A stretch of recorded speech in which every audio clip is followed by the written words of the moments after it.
Libertés et Territoires. La parole est désormais à Madame Stéphanie Kerbar pour 5 minutes également, Madame Kerbar.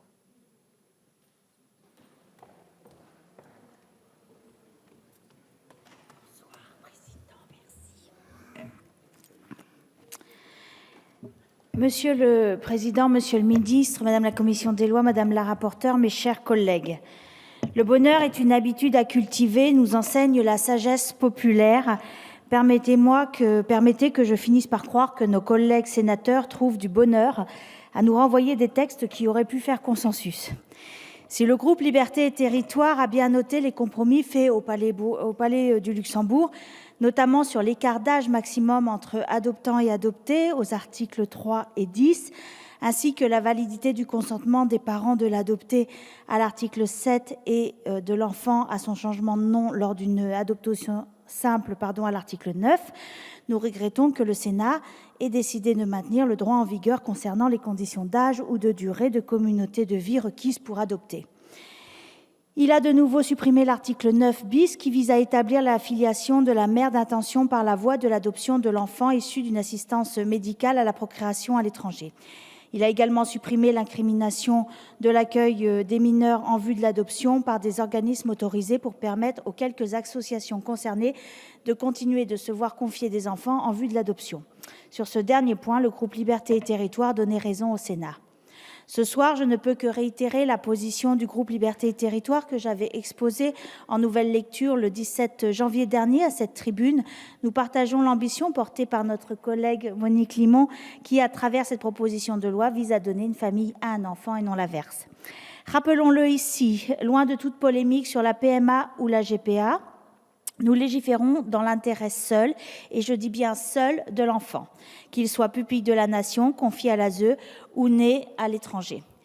Nous sécurisons juridiquement des familles que le parcours de vie différent, parfois complexe, ont créé, car c'est bien de cela dont il est question ce soir, de familles.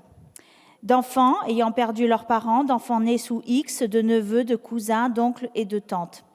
De parents dans l'âme qui traversent un parcours du combattant pour fonder une famille, en allant de rendez-vous en rendez-vous chez le psychologue, chez l'assistante sociale, qui vont de conseil de famille en conseil de famille, qui posent des RTT tous les 3 mois pour renouveler un certificat médical nécessaire à leur agrément, puis en mairie pour faire authentifier leur signature et obtenir des certificats de copie conformes, qui sont suspendus à des décisions de justice différentes d'un département à l'autre pour qu'un juge reconnaisse leur qualité de famille. Permettez que je pense à Chloé, 4 ans, qui attend depuis plus de 2 ans de voir sa famille s'agrandir avec l'arrivée de l'autre côté de la planète d'un petit frère ou d'une petite sœur et qui, elle aussi, doit passer des rendez-vous réguliers de santé pour devenir grande sœur.